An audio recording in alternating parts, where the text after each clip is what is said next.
మన ప్రభువైన యేసుక్రీస్తు నామములో కేఎల్లో ఉన్న తెలుగు సంఘ విశ్వాసులకు హృదయపూర్వకమైనటువంటి వందనాలు తెలియజేస్తున్నాను. మరొక్కసారి మీ మధ్య వాక్య పరిచర్య చేయటానికి ప్రభు నాకు ఇచ్చిన కృపను బట్టి అవకాశం కలిగించిన మీ అందరికీ నా హృదయపూర్వక వందనాలు తెలియజేస్తున్నాను.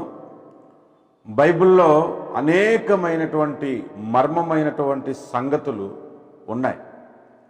మర్మమైనది బయలుపరచబడటానికే కానీ మరుగు చేయబడటానికి కాదు అని ప్రభువైన యేసు గారు కూడా చెప్పారు.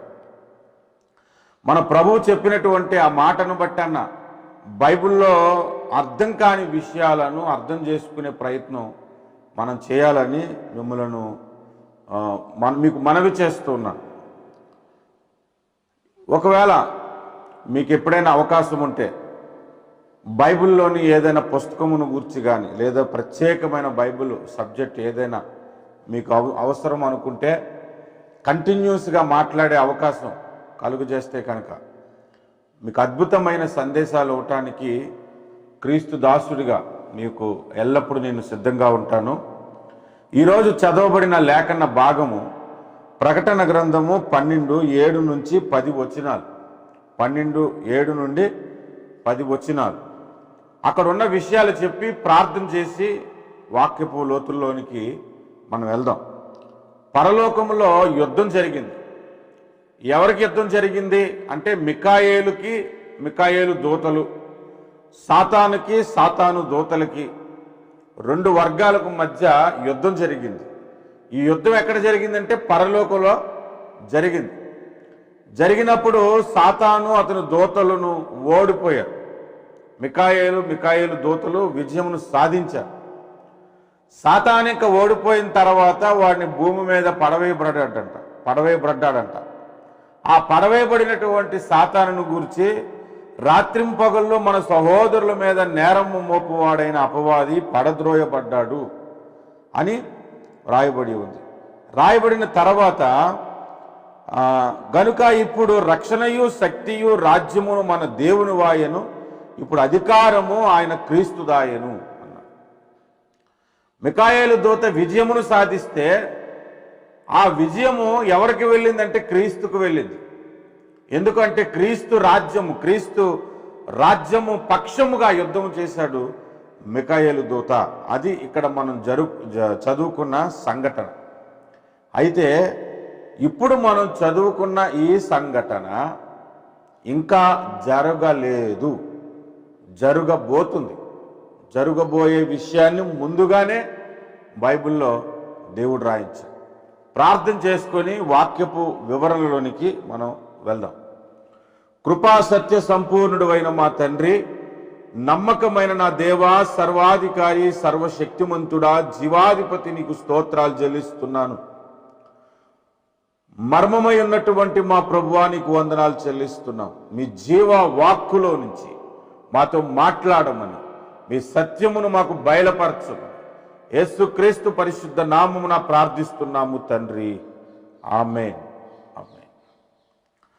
ప్రభునందు ప్రియులారా, 7వ వచనం మొదటి మాట, అంతటా పరలోకమందు యుద్ధము జరిగెను. నేను ఇందాక ఈ విషయాన్ని ఏం చెప్పానంటే ఈ యుద్ధము జరగబోయేది అని చెప్పాను. జరగబోయేదానికి ఏమని రాయబడి ఉండాలి? పరలోకమందు యుద్ధము జరుగును అని రాయాలి. జరిగేను అని రాయకూడదు. మరి జరిగేను అని ఎందుకు రాశాడు అనంటే ఈ గ్రంథాన్ని రాస్తున్న భక్తుడు ఎవరైతే ఉన్నారో యోహాను, ఆయన ఈ యుద్ధాన్ని చూశాడు, జరగటం చూశాడు కాబట్టి జరిగేను అని రాశాడు. మరి జరగటం ఎలా చూశాడు? అది ఫ్యూచర్లో ఎప్పుడో జరగబోయేది. 2000 సంవత్సరాల క్రిందటే ఉన్న ఈ గ్రంథకర్త అయిన యోహాను, యేసుప్రభు శిష్యుడిలో ఒకడైనటువంటి యోహాను ఈ గ్రంథాన్ని రచించారు కదా. ఆయన ఈ సంఘటనను ఎలా చూశాడు? ఏ కారణం చేత చూశాడు? ఏ విధంగా చూశాడు అంటే ప్రకటన గ్రంథము 4వ అధ్యాయంలో మనకు ఆన్సర్ దొరుకుతుంది. ప్రకటన గ్రంథము 4వ అధ్యాయంలో ఆన్సర్ దొరుకుతుంది మొదటి వచనంలోనే. ఈ సంగతులు జరిగిన తర్వాత నేను చూడగా ఈ సంగతులు అంటే దానికి ముందు 7 సంఘాల గురించిన వర్తమానం చెప్పాడు కదా. ఆ సంగతులు జరిగిన తర్వాత నేను చూడగా అదిగో పరలోకమందు ఒక తలుపు తెరవబడి ఉండెను, మరియు నేను మొదట వినిన స్వరము బూరధ్వని వలె నాతో మాట్లాడగా వింటిని. ఆ మాట్లాడిన వాడు, ఇక్కడికి ఎక్కిరమ్ము, ఇక మీదట జరగవలసిన వాటిని నీకు కనపరచెదను అన్నాడు. ఇక మీదట జరగవలసిన వాటిని నీకు కనపరచెదను అని చెప్పగానే ఈయన ఏదో బస్సు ఎక్కినట్లుగా భూమి మీద నుంచి పరలోకానికి వెళ్ళిపోయాడు. ఇది దేవునికే సాధ్యమవుతుంది. మనం ఎప్పుడు పరలోకములోనికి అడుగు పెట్టగలుగుతాము? బ్రతికి ఉంటుండగానే. మరణం తర్వాత పరలోకానికి వెళ్ళటం కాదు, మనం భూమి మీద ఉంటుండగానే పరలోక దర్శనాలు చూసే అవకాశం కూడా దేవుడు మనకిచ్చాడు. ఆ యాక్సెస్ దేవుడు మనకిచ్చాడు. దానికి తగిన ప్రార్థనా జీవితము, దానికి తగినటువంటి ఆత్మాభిషేకం మనకు ఉండాలి. ఈ 2వ వచనం చూడండి, ప్రకటన గ్రంథం 4:2లో వెంటనే నేను ఆత్మవశుడనైతిని, అదిగో పరలోకమందు ఒక సింహాసనం వేయబడి ఉండెను అంట. వెంటనే ఆయన ఆత్మవశుడయ్యాడంట. ఎప్పుడు వెంటనే? దేవుడు మాట్లాడాడు, ఇక్కడికి ఎక్కిరా, ఇక మీద జరగబోయేవి నేను నీకు చూపెడతాను రా అనగానే ఆయన పరిశుద్ధాత్మవశుడైపోయాడు. దేవుని ఆత్మవశుడైపోయాడు. క్షణాల్లో పరలోకంలో ఉన్నాడన్నమాట. క్షణాల్లో పరలోకంలో ఉన్నాడు. అది దేవుని సింహాసనం ఎదుటున్నాడు. అక్కడ ఒక సింహాసనం చోటుట కనిపించింది. ఇంకా అక్కడి నుంచి ప్రకటన గ్రంథంలో జరగబోయేవన్నీ ఒక్కొక్కటిగా దేవుడు చూపించటం ప్రారంభించాడు అన్నమాట. అంటే ఈ గ్రంథకర్త అయినటువంటి యోహాను ఫ్యూచర్లోనికి ప్రవేశించాడు. బాగా వినండి, ఫ్యూచర్లోనికి ప్రవేశించాడు. మన దేవుని గురించి ఒక మాట చెబుతాను, మీరు వినండి. అదే ప్రకటన గ్రంథం 1వ అధ్యాయము 8వ వచనం.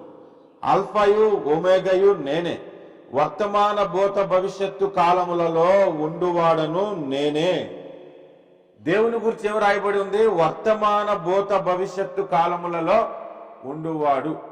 వర్తమానం అంటే ప్రజెంట్ సిచ్యువేషన్. భవిష్యత్ అంటే ఫ్యూచర్. భూత అంటే పాస్ట్. అన్ని కాలాలలో ఉన్నాడంట మన దేవుడు. అందుకే మోషే భక్తుడికి దేవుడు పరిచయం అయినప్పుడు నీ పేరేంటి ప్రభు అంటే నేను ఉన్నవాడను అని చెప్పమన్నాడు. ఉన్నవాడనంటే ఆయన లేని కాలమే లేదు, ఆయన లేని స్థలమే లేదు, అన్నిటా ఉన్నాడు, అన్ని కాలంబుల ఉన్నటువంటి వాడు మన ప్రభు. అంటే ఒక 100 ఏళ్ల తర్వాత ఏం జరుగుతుందో అక్కడ కూడా ఇప్పుడు ప్రభు ఉన్నాడు. ఒక 1000 సంవత్సరాల క్రిందట ఏం జరిగిందో అక్కడ కూడా ప్రభు ఉన్నాడు. మీకు నాకు గతము భవిష్యత్తు ప్రజెంట్ ఉంటుంది, కానీ దేవునికి అన్ని సమానమే. ఆయన గతంలో ఉన్నాడు, ఫ్యూచర్లో కూడా ఉన్నాడు. ఆయనకి ఎవ్రీథింగ్ ఇస్ అ ప్రజెంటేషన్ అన్నమాట. ప్రజెంట్ సిచ్యువేషన్లోనే ఉన్నట్టుగా ఉంటుంది. ఒక 4000 ఏళ్ల క్రిందట, 6000 ఏళ్ల క్రిందట ఆదామవ్వలు ఏదైనా తోటలో ఆ పండు తిన్న సందర్భం కూడా ఆయన ముందు ఇప్పుడే జరిగినట్లుంటుంది. 2000 సంవత్సరాల క్రిందట యేసు ప్రభు సిలువలో మరణించింది కూడా ఆయన ముందు ఇప్పుడే జరిగినట్లుంటుంది. యేసు ప్రభు 2వ రాకడ ఫ్యూచర్లో జరగబోతుంది, అది కూడా ఆయన ముందు ఇప్పుడే ఉండున్నట్లుగా ఉంటుంది. అది మన దేవుడు, వర్తమాన భూత భవిష్యత్తు కాలంలో ఉండు దేవుడు. ఆ దేవుణ్ణి ఆరాధిస్తున్న మనము ఆ దేవుని ఆత్మ వశమైపోతే మనము కూడా ఫ్యూచర్లోనికి ట్రావెల్ చేయగలం, గతంలోనికి కూడా ట్రావెల్ చేయగలం. మీకు అర్థం అవటానికి ఒక మాట చెప్తాను. ఆదికాండము గ్రంథమును రాసిన వ్యక్తి భక్తుడైన మోషే. ఆ గ్రంథాన్ని ఎలా రాశాడు? అప్పుడు మోషే చరిత్ర ఎక్కడుంది? ఆదికాండం 1వ అధ్యాయంలో ఆదామవ్వలను సృష్టించిన తర్వాత దాదాపు 3000 ఏండ్లకు మోషే చరిత్ర మనకు కనబడుతుంది. 2 నుంచి 3000 ఏండ్ల తర్వాత మోషే చరిత్ర మనకు కనబడుతుంది. అలాంటి మోషే ఆదికాండమును ఎలా రాశాడు? దేవుడు భూమి కలుగును కాక అని పలుకుతూ భూమి కలిగిందని ఎలా రాశాడు? ఏ దినమున ఏం సృష్టించాడు ఎలా రాశాడు? 3వ దినమున వృక్షాలను సృష్టించడం రాశాడు. 4వ దినమున సూర్యచంద్ర నక్షత్రాలను సృష్టించడం రాశాడు. 6వ దినమున ఆదామవ్వలు సృష్టించడం రాశాడు. వాళ్ళు పండు తినేసింది రాశాడు. అంత కళ్ళతో చూసినట్లుగా మోషే ఎలా రాశాడు అంటే మోషేకు కూడా దేవుడు తన ఆత్మవశము చేసుకొని గతంలోనికి తీసుకువెళ్ళి జరిగినదంతా చూపించి వ్రాయించాడు. అలాగే ప్రకటన గ్రంథం ఆఖరి పుస్తకానికి వస్తే యోహానికి కూడా దేవుడు తన ఆత్మవశము చేసుకొని జరగబోయేవన్నీ చూపించాడు అన్నమాట. అందుకనే ఈ భక్తుడు యోహాను భక్తుడు పరలోకంలో జరిగిన యుద్ధాన్ని చూశాడు కాబట్టే జరిగేను అని రాశాడు అన్నమాట. ఇది పాయింట్ 1 మనం గుర్తుపెట్టుకోవాల్సింది. అంతటా పరలోకమందు యుద్ధము జరిగేను అంటే అది చూశాడు ఆయన. ఇప్పుడు యుద్ధం ఎక్కడ జరిగింది? పరలోకములో యుద్ధం జరిగింది. చాలా మందికి పరలోకమును గూర్చి ఒక అవగాహన లేదు. పరలోకంకి వెళ్ళిపోతామంటే వెళ్ళిపోతాం అంతే. వెళ్ళిపోయి ఏం చేస్తాం అని అంటే, ఒకసారి ఒక పాస్టర్గా చెప్పారు, మనం పరలోకంకి వెళ్ళిన తర్వాత ఆకలి ఉండదు, దప్పిక ఉండదు, దాహం ఉండదు, తిండి ఉండదు, అసలు ఏముండదు. ఎంతసేపు హల్లెలూయా హల్లెలూయా హల్లెలూయా అనుకుంటూనే ఉంటాం. నేను ఆ మాట కన్నా అంతోడిదానికి అక్కడికి ఎందుకు వెళ్ళటం? అది ఒక రాజ్యము, అక్కడ ఒక సింహాసనం ఉన్నది. ఆ సింహాసనం ఎద్దుకు నిన్ను నన్ను తీసుకెళ్తానన్నాడు.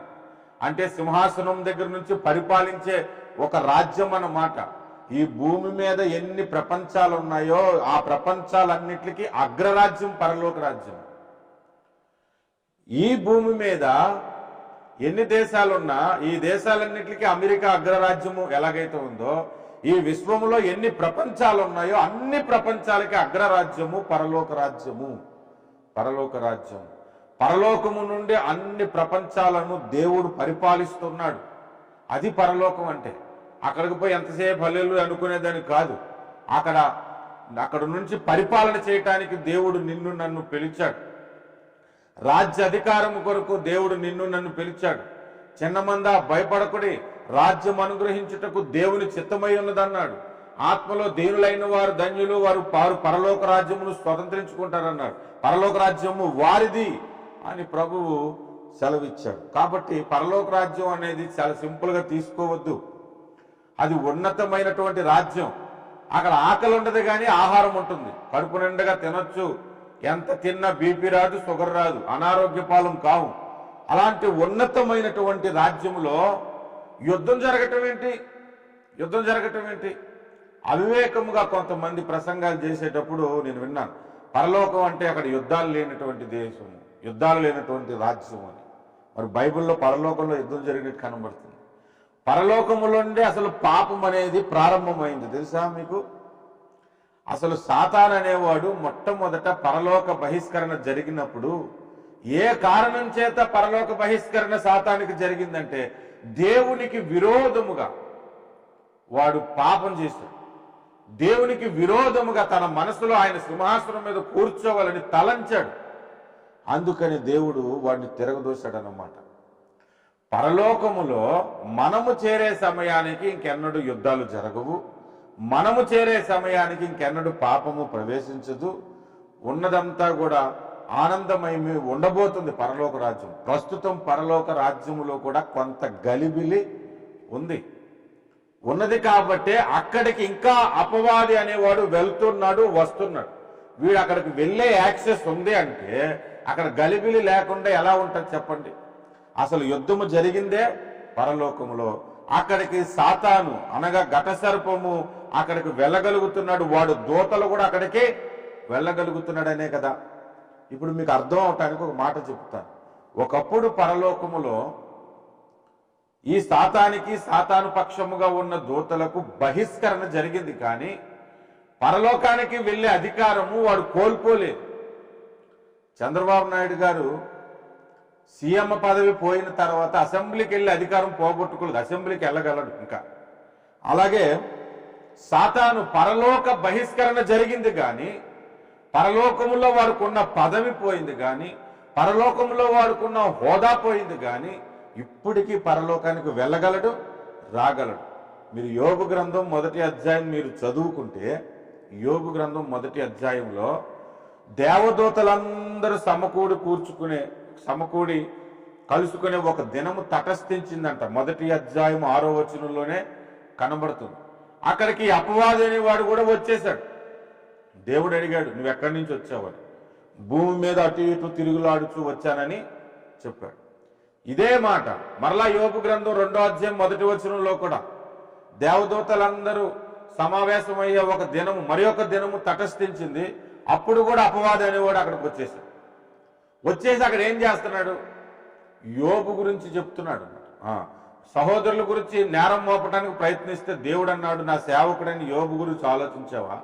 ఎంత నీతిమంతుడు, ఎంత యథార్థవంతుడు అంటే అప్పుడు అంటాడు, మీరు నాకు పర్మిషన్ ఇస్తే ఆయన ఆస్తి అంతా తీసేస్తాను, ఆయన పిల్లలందరినీ చంపేస్తాను, ఆయన కొన్నదంతా చేసి ఏకాకిని చేస్తాను, అప్పుడు నిన్ను దూషిస్తాడు అని ఒక పర్మిషన్, ఒక జీవో పరలోకం నుండి తెచ్చుకొని అప్పుడు యోబు మీద దాడి చేశాడు. అందుకే సాతాన్ అంటాడు, ఊరకనే భయభక్తులు కలిగి ఉన్నాడా? నీవు ఆయన చుట్టూ కంచె వేసిటివి కాబట్టి నీ ఎందుకు భయభక్తులు కలిగి ఉన్నాడు, అది తీసేసాయి, అప్పుడు భయం కలిగి ఉంటాడో చూద్దాం అని దేవుని దగ్గర సవాల్ చేసి వచ్చాడు అతను. అంటే వీడు ఏం చేస్తుంటాడంటే భూమి మీద నుంచి పరలోకానికి వెళ్ళి, ప్రభువా నీవు కార్చిన రక్తం ద్వారా రక్షింపబడినటువంటి నీ ప్రజలు, కేఎల్లో ఉన్న నీ ప్రజలు, సింగపూర్లో ఉన్న నీ ప్రజలు, ఇండియాలో ఉన్న నీ ప్రజలు అప్పుడప్పుడు పాపాలు చేస్తుంటే ఆ లిస్ట్ రాసుకొని వచ్చాను ప్రభువా, ఇదిగో వాళ్ళు చేస్తున్న నేరాలు, వాళ్ళు చేస్తున్న ఘోరాలు, వారు చేస్తున్న పనులు అని ఒక లిస్ట్ తయారు చేసుకొని వెళ్తూ మన సహోదరుల మీద నేరం మోపడానికి వెళ్తున్నటువంటి వ్యక్తి వీడు. అంటే దానికి అర్థం ఏంటంటే ఇప్పటికీ వాడు పరలోకానికి వెళ్తున్నాడు, వస్తూ ఉన్నాడు. నిరంతరం కష్టపడతాడండి సాతాను మన మీద నేరాలు మోపడానికి. రాత్రింపగలు, నువ్వు నేను కూడా రాత్రింపగలు శ్రమ చేయలేం. పగలంతా పని చేస్తే రాత్రి పడుకుని పోతాం, రాత్రి అంతా ప్రార్థనకు వచ్చామనుకో పగలంతా పడుకుని పోతాం. ఒక పూట ఉపవాసం ఉన్నాం అనుకోండి, దానికి తగ్గట్టుగా రెండో పూట దాన్ని కలిపి తినేస్తాం. కానీ వీడు అలా కాదు, చాలా గట్టిగా పనిచేస్తాడు మనల్ని పాడు చేయటానికి, చాలా బలముగా పనిచేస్తాడు మనల్ని పాడు చేయటానికి. ఇప్పుడు ఒక సందర్భం వచ్చింది. ఆ సందర్భం ఏంటంటే వీడి సైన్యముతోను మికాయేలు దూత యుద్ధము చేయటం జరుగుతుందంట. ఫ్యూచర్లో ఇది జరగబోతుంది. అలా జరిగినప్పుడు సాతాను వాడు దూతలు ఓడిపోతారు. ఓడిపోయిన తర్వాత ఈ లోకములో దేవుని రాజ్యం వస్తుందంట. ఇప్పుడు రక్షణయు శక్తియు రాజ్యమును మన దేవుని వాయను, ఇప్పుడు అధికారము ఆయన క్రీస్తుదాయను. అది అధికారం ఇప్పుడు ఎవరికి వస్తుంది? ఆ యుద్ధం జరిగిన తర్వాత క్రీస్తుకి వస్తారు. ఈ మాట దగ్గర మీరు కాస్త జాగ్రత్తగా వినాలని నా మనవి. ఏంటంటే ఇది ఫ్యూచర్లో జరగబోతుంది కదా. క్రీస్తుకి రాజ్యం అప్పగించబడినంత వరకు రాజ్యం ఎవరి చేతిలో ఉన్నట్లు? అంటే ఫ్యూచర్లో ఈ భూమి మీద రాజ్యాలన్నీ, పరలోక రాజ్యం కూడా కంప్లీట్గా యేసు ప్రభుకి అప్పగించబడుతుంది. భూమి మీద రాజ్యమును గురించి మనం మాట్లాడుకున్నాం. భూమి మీద ఈ రాజ్యాలు, ఈ అమెరికా, జపాన్, ఇండియా, మొత్తం ప్రపంచం అంతా కూడా దేవుడు పరిపాలించబోతున్నాడు, మన ప్రభువు పరిపాలించబోతున్నాడు. అది 1000 ఏండ్ల పరిపాలన. ఆ పరిపాలన ఎప్పుడు జరుగుతుంది, ఎప్పుడు ప్రారంభమవుతుందంటే సాతాను చిత్తుగా ఓడిపోయిన తర్వాత ఈ రాజ్యము క్రీస్తుకి అప్పగింపబడుతుంది. క్రీస్తు అవుతాయని ఇక్కడ రాయబడి ఉంది. అప్పుడు 1000 ఏండ్ల పరిపాలన ఈ భూమి మీద జరుగుతుంది. కాబట్టి ఇప్పుడు జరుగుతున్న ఘోరాలు అప్పుడు జరగవు, ఇప్పుడు జరుగుతున్న రేపులు అప్పుడు జరగవు, ఇప్పుడు జరుగుతున్న నష్టాలు అప్పుడు జరగవు, ఇప్పుడు జరుగుతున్నటువంటి సునామీలు, కరోనాలు అప్పుడు క్రీస్తు రాజ్యములో రావు. క్రీస్తు రాజ్యము ఎలా ఉండబోతుందంటే పరలోక రాజ్యానికి సిమిలర్గా భూమి మీద ఉండబోతుంది. నేను సిమిలర్ అన్న మాట ఎందుకు వాడానంటే పరలోక రాజ్యములో మరణం ఉండదు, కానీ 1000 ఏళ్ల రాజ్యంలో మరణం అనేది ఉంటుంది. కానీ అనారోగ్య పాలవరు, దీర్ఘాయుస్తో జీవిస్తారు, బాలుడు సహితము సింహమును త్రోలివేయును. అలాంటి రాజ్యం ఒకటి రాబోతుంది. అది ఎప్పుడు రాబోతుందంటే సాతాను వాడు సేనలు మికాయేలు దూతతో యుద్ధము చేసి యుద్ధములో ఓడిపోయిన తర్వాత ఈ భూలోక రాజ్యాలన్నీ కూడా క్రీస్తువి అవ్వబోతున్నాయి. నా పాయింట్ ఏంటంటే ఇప్పటి వరకు క్రీస్తు ఈ లోకాన్ని పరిపాలించలేదు. అసలు ఈ లోకములన్నీ పరిపాలించటానికి ఆయన యూదా దేశంలో యూదులకు రాజుగా పుట్టాడు. ఆయన పుట్టటమే రాజులుగా ఎందుకు పుట్టాడంటే ఈ లోకమంతటిని పరిపాలించటానికి, యెరూషలేమును కేంద్రముగా చేసుకొని ప్రపంచమంతటిని పరిపాలించటానికి నజరేయుడైన యేసు మరియ గర్భమున జన్మించాడనమాట. కానీ ఆయన అప్పుడు జన్మించినప్పటికీ ఆయనను ఇష్టపడిన వారు ఆయన సొంత ప్రజలు కూడా లేరు. ఆయనను గురించి అన్య జనాంగాలకి తెలియదు. కాబట్టి అందరి పాపము కొరకు ఆయన సిలువలో మరణించి ఆయన సువార్త ప్రకటిస్తూ ఆయన రాజ్యము ఇప్పుడు భూమి మీద విస్తరిస్తూ విస్తరిస్తూ విస్తరిస్తుంది అన్నమాట. ఒక్కసారి మనం ఆలోచన చేస్తే 2000 ఏండ్ల క్రిందట యేసు ప్రభు దగ్గర ప్రారంభమైనటువంటి సువార్త, ఆయనే ప్రారంభించాడు సువార్త. ఇదిగో కాలములు సమయము దగ్గర పడుతుంది, రండి దేవుని మాట వినండి, సువార్త వినండి అని ఆయన సువార్త ప్రకటించడం గలిలయ ప్రాంతంలో ప్రారంభించి 12 మంది శిష్యుల్ని ఏర్పాటు చేసుకున్నాడు. ఆ 12 మంది తర్వాత ఆయన శిలువ మరణం, పునరుద్ధానము, ఆ 12 మంది సువార్త ప్రకటించిన తర్వాత 3000 మంది బాప్తిస్మము, తర్వాత 5000 మంది బాప్తిస్మము, ఆ తర్వాత పక్క ఊర్లకు సువార్త, తర్వాత పక్క దేశాలకు సువార్త, అలాగున ప్రపంచమంతటా ఇప్పుడు సువార్త ఉన్నది. మానవ జాతిలో 750 కోట్ల మంది ఉంటే అందులో 350 కోట్ల మంది క్రైస్తవులు ఉన్నారు. ఇప్పుడు అంతగా దేవుని రాజ్యము విస్తరించింది. ఇప్పుడు లోకాన్ని పరిపాలిస్తున్న వ్యక్తి ఎవరు అంటే సాతాను. వాడే పరిపాలిస్తున్నాడు. యేసు ప్రభు క్లియర్గా మాట చెప్పాడు. చూడండి ఎంత క్లియర్గా చెప్పాడంటే, యోహాను సువార్త 14వ అధ్యాయం మీరు తెరిచి చూడొచ్చు. యోహాను సువార్త 14వ అధ్యాయము 30వ వచనం, ఇకను మీతో విస్తరించి మాట్లాడను, ఈ లోకాధికారి వచ్చుచున్నాడు, నాతో వానికి సంబంధము లేదు. యేసు ప్రభు పలికిన మాట, మీతో ఇంకా విస్తరించి మాట్లాడను, ఈ లోకాధికారి వచ్చుచున్నాడు, వానితో నాకు సంబంధము లేదు అని చెప్తున్నాడు. యేసు ప్రభుని శోధించటానికి ఎత్తైన స్థలం మీదకి తీసుకెళ్ళిపోయి సాతాను ఏం చెప్పాడు? యేసు ప్రభు బాప్తిస్మం పొందిన తర్వాత ఈ లోక రాజ్యాలన్నీ చూపించి, నీవు నాకు సాగిల పడితే ఈ రాజ్యములన్నీ నీకు ఇచ్చేస్తానని అన్నాడు. దేవుడికి నిజంగా ఈ రాజ్యాలన్నీ కావాలనుకుంటే అప్పుడే సాతాను కాలు మీద పడిపోయి ఆ రాజ్యాలన్నీ స్వతంత్రించుకోవచ్చు. కానీ దేవుడికి అలా కాదు, వాడిని అనగదొక్కాలి, రాజ్యం అంతా ఆయన స్వాధీనం చేసుకోవాలని అప్పుడు అనుకున్నాడు. కాబట్టి మారు కూడా మాట్లాడకుండా నీ దేవుడైన యెహోవాకే మ్రొక్కుము అని చెప్పాడనమాట మన ప్రభు. అప్పుడే దేవుడి రాజ్యాన్ని స్వతంత్రించుకోగలడు. కానీ మన దేవుడు న్యాయబద్ధముగా తిరిగి సంపాదించుకుంటాడు. ఒక ముక్కలో చెబుతాను, మీరు అర్థం చేసుకోండి. దేవుడు భూమిని సృష్టించి దాని మీద మానవ జాతిని ప్రారంభించిన తర్వాత ఈ మానవ జాతి అంతటిని పరిపాలించటానికి ఆదామును రాజుగా పెట్టాడు దేవుడు. ఆదాము, అందుకే ఆదాముకి ఆదికాండం 1వ అధ్యాయంలో ఈ భూమిని ఏలుము అన్నాడు, ఈ భూమిని నిండించము, ఫలించము అన్నాడు. మొత్తం భూమిని అంతటిని పరిపాలన చేయమని ఆదికాండంలోనే 1వ అధ్యాయంలో చెప్పాడు. దయచేసి ఆ మాట ఒకసారి చదువుకుందాం. ఆదికాండము 1వ అధ్యాయం, ఆదికాండము 1వ అధ్యాయము 28వ వచనం, దేవుడు వారిని ఆశీర్వదించి భూమిని నిండించి దానిని లోబరుచుకొనుడి, సముద్రపు చేపలను ఆకాశ పక్షులను భూమి మీద ప్రాకు ప్రతి జీవిని ఏలుడని దేవుడు వారితో చెప్పెను. ఏలుడి అంటే పరిపాలన చేయండి, ఈ భూమి అంతా మీకు అప్పగించేస్తున్నాం అని దేవుడు ఈ భూలోక రాజ్యాలన్నీ ఆదాముకు అప్పగించాడు. అప్పగిస్తే సాతాను హవ్వను పాపంలో పడేసి, హవ్వ ద్వారా ఆదామును కూడా పాపంలో పడేసి ఈ రాజ్యమంతటిని వాడు దోచుకున్నాడు అన్నమాట. స్వతంత్రించుకోవటానికి ప్రయత్నించి దోచుకున్నాడు అన్నమాట. అప్పటి నుండి 1000 ఏండ్ల పరిపాలన వరకు కూడా, అంటే క్రీస్తుది ఈ రాజ్యం అయ్యేంత వరకు కూడా ఈ లోకాన్ని కనబడకుండా పరిపాలిస్తున్న వ్యక్తి సాతాను.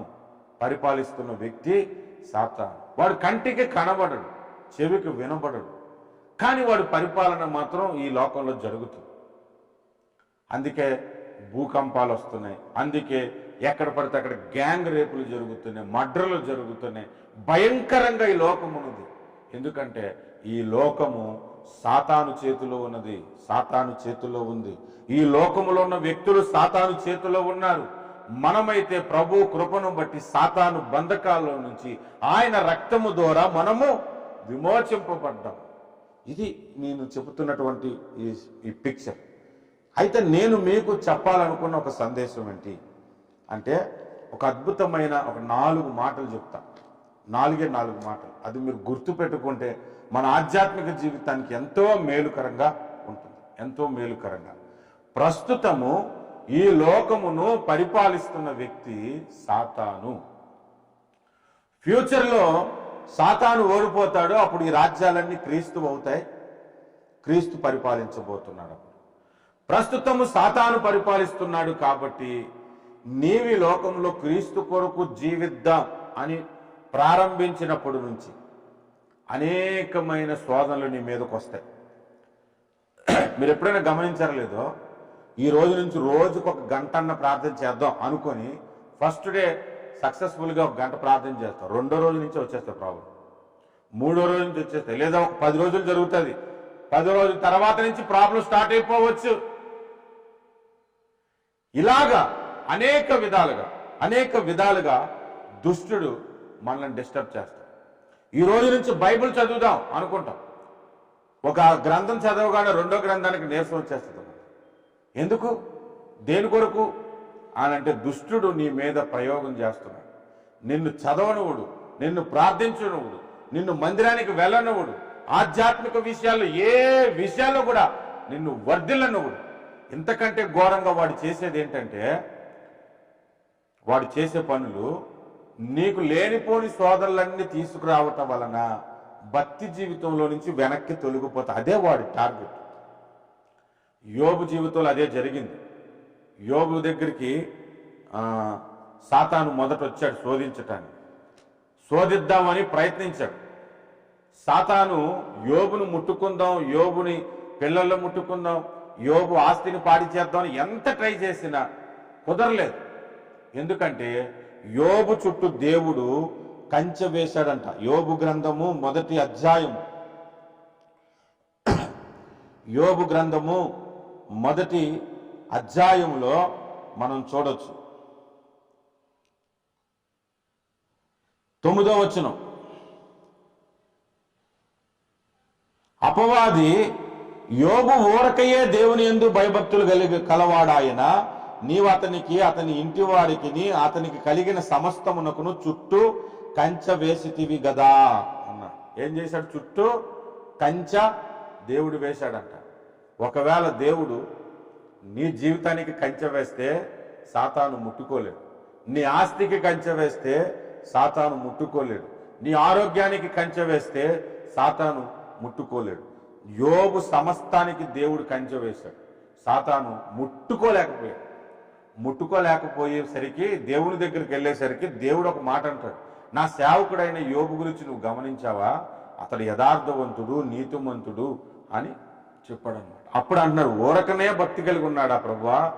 ఆయన చుట్టూ నువ్వు కంచె వేసావు కాబట్టి, ఆయన చేతి పనిని నువ్వు దీవించావు కాబట్టి, ఆ దీవెన తీసే, ఆ కంచె తీసే, నిన్ను స్తుతిస్తాడో లేదో నేను చూస్తాను అని దేవుని దగ్గర సవాల్ చేసి వచ్చాడు. దేవుడు వాడి ప్రేరేపణను అంగీకరించి దేవుడు పర్మిషన్ ఇచ్చాడు. ఇప్పుడు నేను ఒక పాయింట్ చెప్తాను. ఎందుకు దేవుడు పర్మిషన్ ఇచ్చాడు, దేని కొరకు దేవుడు పర్మిషన్ ఇచ్చాడు అనంటే, అన్నీ బాగుండేటప్పుడు ఎవరన్నా భక్తి చేస్తారు. అన్ని పరిస్థితులు బాగా ఉన్నప్పుడు హల్లెలూయా స్తోత్రం అని ఎవరన్నా స్తుతిస్తారు. పరిస్థితులు ప్రతికూలముగా ఉన్నప్పుడు ప్రభువుని స్తుతించగలగాలి. పరిస్థితులు నీకు అనుకూలముగా లేనప్పుడు ప్రభువుని స్తుతించగలగాలి. అది దేవుడు కోరుకుంటున్నాడు. కాబట్టి అప్పుడప్పుడు దేవుడు నీకున్న కంచెను తొలగించి సాతాను శోధనకు దేవుడే అప్పగిస్తాడు. ఈ లోకంలో పరిపాలన చేస్తున్న సాతానికి దేవుడే అప్పగిస్తాడు, యోబుని అప్పగించినట్లుగా. అప్పుడు యోబుని వాడు శోధించిన శోధన చూస్తే, వాడు పిల్లలు చనిపోయారు, కొడుకులు కుమార్తెలు చనిపోయారు, ఆస్తి పోయింది, గొర్రెలు గొడ్డలు అన్నీ పోయాయి. ఒకడు పరిగెత్తుకుంటూ వచ్చి, మహాప్రభు నీ ఆస్తి పోయింది, నీ పిల్లలు చనిపోయారు, అన్నీ పోయాయనంటే, యెహోవా ఇచ్చెను, యెహోవా తీసుకునేను, దేవునికి స్తోత్రం అని అన్నాడు. హల్లెలూయా. అలాంటి స్థితి ఈరోజు నీ జీవితంలో ఉందా? ఇది పాయింట్ 1 నేను చెప్పాలనుకున్నాను. కష్టకాలాల్లో ప్రభువుని స్తుతించుట సులభం కాదు. సుఖకాలాల్లో ప్రభువుని స్తుతించుట సులభం, కానీ నీకు కష్టం వచ్చినప్పుడు ప్రభువుని స్తుతించే స్తుతి ఆరాధన నీ యొద్ద ఉన్నదా? సాతాను శోధిస్తున్న సమయాల్లో ప్రభువుని గణపరచగలిగిన ఆరాధన నీ దగ్గర ఉన్నదా అని ప్రభు నీతో మాట్లాడుతున్నాడు. ఇది మొట్టమొదటి విషయం. రెండో విషయం దానియేలు గ్రంథము 6వ అధ్యాయం. ప్రతిరోజు యెరూషలేము వైపు కిటికీ తెరిచి దానియేలు ప్రార్థన చేసేవాడు. యెరూషలేము వైపు చేతులు చాచి కిటికీలు తెరిచి ప్రార్థన చేసేవాడు. దానియేలు గ్రంథం 6వ అధ్యాయం 10వ వచనం. ఇట్టి శాసనము సంతకము చేయబడినని దానియేలు తెలుసుకున్నను. అతడు తన ఇంటికి వెళ్ళి యథాప్రకారముగా అనుదినము ముమ్మారు మోకాలుని తన ఇంటి పైగది కిటికీ యెరూషలేము తట్టునకు తెరవబడి ఉండగా తన దేవునికి ప్రార్థన చేయుచు ఆయనను స్తుతించుచు వచ్చాడు. ఇక్కడ విషయం ఏంటంటే దానియేలు రోజు ప్రార్థన చేస్తాడు 3 సార్లు. అది ఎక్కడ ప్రార్థన చేస్తాడంటే యెరూషలేము వైపు ఒక కిటికీ ఉంది ఆయన ఉండే గదికి. ఆ కిటికీ తెరిచి యెరూషలేము వైపు చేతులెత్తి ప్రార్థిస్తాడు. ఎందుకు అంటే ఆ యెరూషలేము చెరపట్టబడింది. నెబుకద్నెజర్ ఆ యెరూషలేములోని దేవాలయంలోని వస్తువులను దోచుకుని అక్కడ ప్రజలను చెరలోకి తెచ్చేశాడు. కాబట్టి మరలా తిరిగి యెరూషలేము కట్టబడాలి, యెరూషలేములో మరలా సంతోషం ఉండాలి, దేవుని ప్రజలు అక్కడ ఉండాలని ప్రతిరోజు యెరూషలేము కొరకు రోజుకు 3 సార్లు ప్రార్థన చేస్తుండేవాడు. ఆ ప్రార్థనను డిస్టర్బ్ చేయటానికి సాతాను తీసుకొచ్చిన వలయం ఎలాంటిదంటే 120 మంది అధికారులను వాడుకున్నాడు. ఆ అధ్యాయం అంతా మీరు చదవండి. మీరు చదివితే మీకే అర్థమైపోయింది. 120 మంది అధికారులను వాడుకున్నాడు. అక్కడ ఉన్నటువంటి రాజుకి కూడా ప్రేరేపించి ఎవరైనాను సమస్య ఉంటే నీ దగ్గరికి రావాలి కానీ ఏ దేవుడిని ప్రార్థించకూడదని ఒక చట్టాన్ని క్రియేట్ చేశారు. ఒక నూతన చట్టాన్ని క్రియేట్ చేసి దాని మీద ఆ శాసనాల మీద రాజుగారి చేత సంతకాలు చేపించి పబ్లిష్ చేశారన్నమాట. అలాంటి పబ్లిష్ అనేది ఒకటి జరిగిన తర్వాత కూడా, అది విన్న తర్వాత కూడా నేను ప్రార్థన చేస్తే నా ప్రాణానికి ముప్పు అనుకోలేదు. ఆయన ప్రార్థించటానికి మోకరించి యథాప్రకారంగా కిటికీ తెరిచి అందరూ చూస్తే చూడండి 3 సార్లు ప్రార్థన చేసేవాడంట. అప్పుడు ఆయన తీసుకొని పోయి ఎక్కడ వేశారంటే సింహాల బోన్లో వేశాడు. దానియేలు తన ప్రాణము కంటే విలువైనది ప్రార్థన అనుకున్నాడు. తన ప్రాణం మీదకి వస్తున్నా కూడా ప్రార్థన ఆపకూడదు.